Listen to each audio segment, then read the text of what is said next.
Michael Jordan in his younger years was the most electrifying player we've ever seen. His ultra-quick first step allowed him to get to the rim at any time. Once his feet left the ground, he had a few seconds to think about what he was going to do. He had the insane ability to hang in the air. This allowed him to find rather creative ways to avoid getting his shot blocked. But of course, he could always finish over the top of you at any time. He was also a pure jump shooter. This allowed him to remain the most dominant scorer year after year, even as his athleticism faded.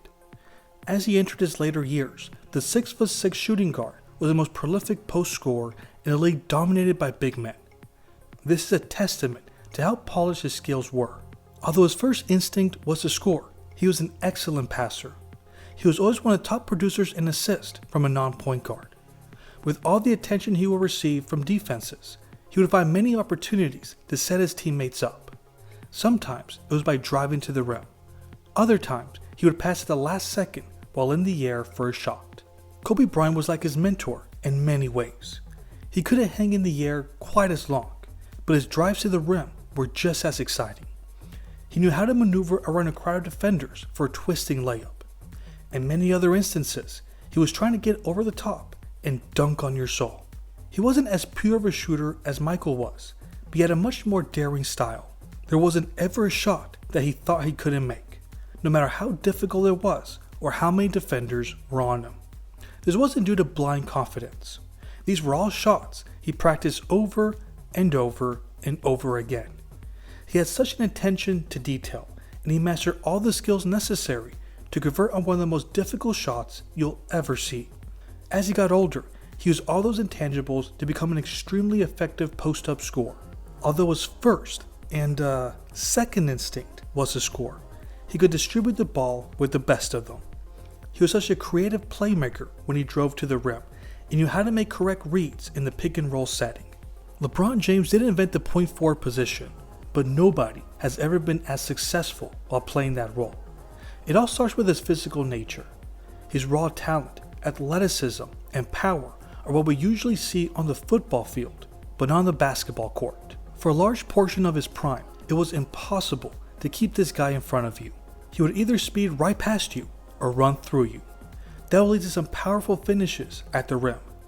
It took a group of defenders to stop him, and that is when he used his exceptional court vision to good use.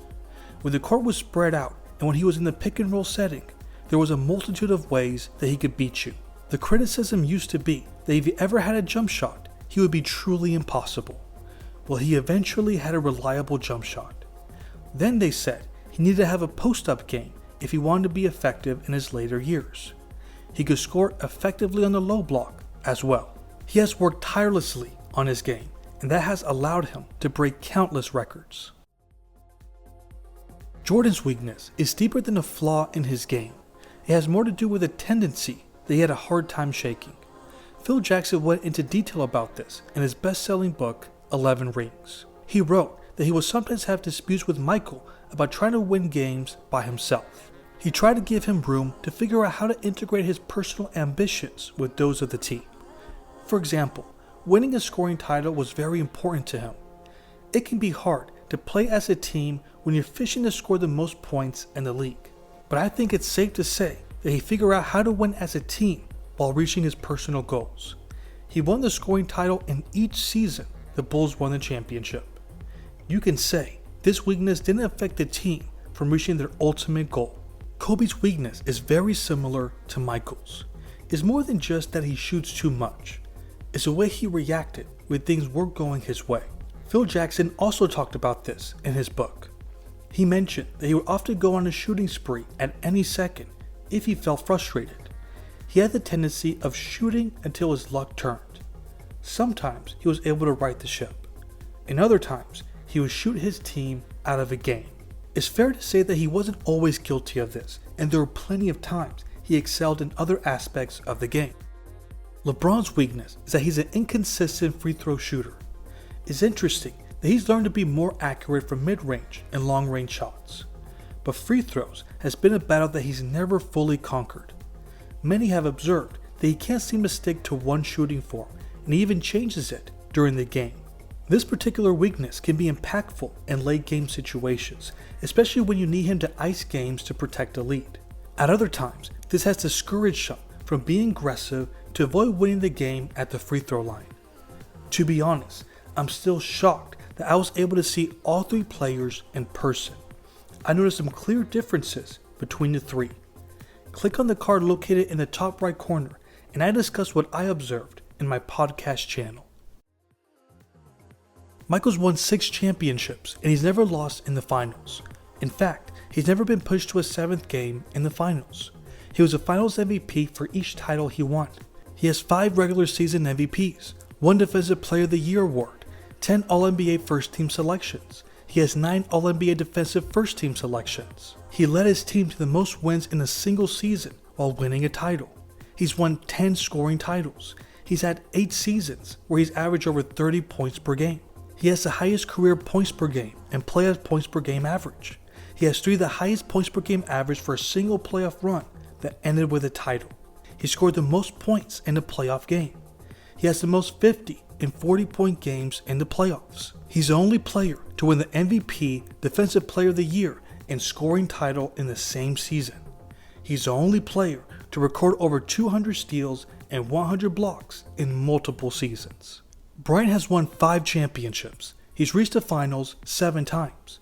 He's won 2 finals MVPs, 1 regular season MVP. He's been selected to the All-NBA First Team 11 times, and the All-NBA First Team Defense 9 times. He's won 2 scoring titles. He's 4th all-time in scoring. He's the only player to score at least 600 points in the postseason for 3 consecutive years. Since the merger, he's the only player to average over 40 points per game for a calendar month multiple times. He's done it 3 times. He's also the only player since the merger to score over 50 points in a season 10 times. He's 2nd all-time in 60-point games. His 81-point performance is his 2nd highest scoring game ever. He's the only player in the shot clock era to win consecutive titles without a top 75 teammate. James has won 4 titles. He's reached the finals 10 times, including 8 straight appearances. He's won 4 finals MVPs. He's the only player to win a finals MVP for 3 different teams. He's won 4 regular season MVPs. He's the only player, along with Bill Russell, to have won 4 MVPs in a 5-year period. He's been selected to the All-NBA First Team 13 times and the All-NBA First Team Defense 5 times. He's won 1 scoring title and he's led the league in assists once. He's an all-time scoring leader for the regular season and playoffs. He's also the only player to average over 27 points, 7 assists, and 7 rebounds per game for their career. He has the most postseason buzzer beaters with 5. He has the record for the most consecutive seasons of averaging over 25 points per game. He's done it in 20 straight seasons. Jordan was given the keys to the team right from the start. In Jordan's first 3 seasons, the offense began and ended with him. His greatness was good enough to reach the playoffs, but they had no chance against the strong teams. That allowed the Bulls to rebuild through the draft, and they were able to create a championship core. With the guidance of head coach Phil Jackson, he established a system and a culture that allowed everyone to work in unison. With all the pieces in place, Michael was able to lead his team to 3 straight titles. They were the first team to do this since the Celtics in the 60s. After his sudden retirement, he eventually came back to a team that looked much different. At the start of the 1995-96 season, Scottie Pippen was the only member of the 3-peat title run. Even with a new set of teammates, he was able to lead his team to even more success. He added yet another 3-peat run. It was truly a storybook ending, but it was not the way he wanted it to end. He has expressed that he wanted to keep playing with this team until someone dethroned them. However, team ownership wanted to move on. That led him to retire a 2nd time. He eventually felt satisfied with the way everything ended with Washington Wizards. Kobe was 17 years old and the first guard to be drafted straight out of high school. He was drafted to a team that was ready to win. Under coach Del Harris, who did not believe he was ready to start, he was forced to come off the bench for his first 3 seasons. After one too many disappointing playoff exits, Phil Jackson was brought in to implement that same triangle system and winning culture. With his guidance and the way Kobe improved, the Lakers won 3 straight titles. They are the last team to accomplish this feat. During this stretch, the offense ran through Shaq. The system was more catered to him, while Bryant was allowed to use his creativity to close out games. However, he was unfairly criticized for needing Shaq to be successful. The Lakers gave him a chance to prove them all wrong. He was able to break many scoring records, but the team was not strong enough to make a deep playoff run. That also allowed them to rebuild through the draft, and they were able to create a championship core after bringing in some key pieces. With everything in place, they went to the finals in 3 straight years and won back-to-back titles. In the 2010s, he was aging gracefully and putting up solid numbers, but a series of season-ending injuries brought him back to earth. It was a rough 3-year stretch, but he had a storybook ending of his own. His career trajectory didn't allow him to obtain as many individual awards as he wanted, but it certainly put him in the best position to win 5 titles. As the original 23, LeBron was given the keys to the team right from the start. The teenager was expected to be their savior. In only his 4th season, he exceeded everyone's expectations and carried an above-average supporting cast to the finals. Their future seemed bright, but unlike in Jordan's and Kobe's case, they were unable to add that one piece to take this team to the next level. With the pressure mounting to win, he took his talents to South Beach. He formed a super team in a controversial way, and there was little room for error after proclaiming a Celtics-like dynasty. He received a lot of heat after losing their first year together, but he responded well to the backlash and delivered 2 titles to the city of Miami. After 4 years there, he knew he had unfinished business to settle. He needed to make things right with his hometown. This time, they were ready to provide him with a big 3. In his 2nd year there, he made history in more ways than one. He brought a title home to Cleveland while coming back from a 3-1 series deficit. From the moment he made the decision, he reached the finals 8 times in a row and won 3 titles. Even with all that success, it was time for another change. He left Cleveland in better terms in 2018 and went to the bright lights of LA. After struggling their first year, they provided the pieces necessary to win.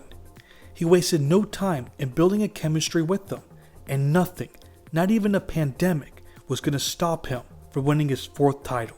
In the final stages of his career, he has broken one record after another. We're all just waiting to see what kind of ending he'll receive. Their careers have had some resemblance and even more differences. Which one do you think holds the most weight? How would you rank the careers of these players? Let me know in the comments. Thanks for watching.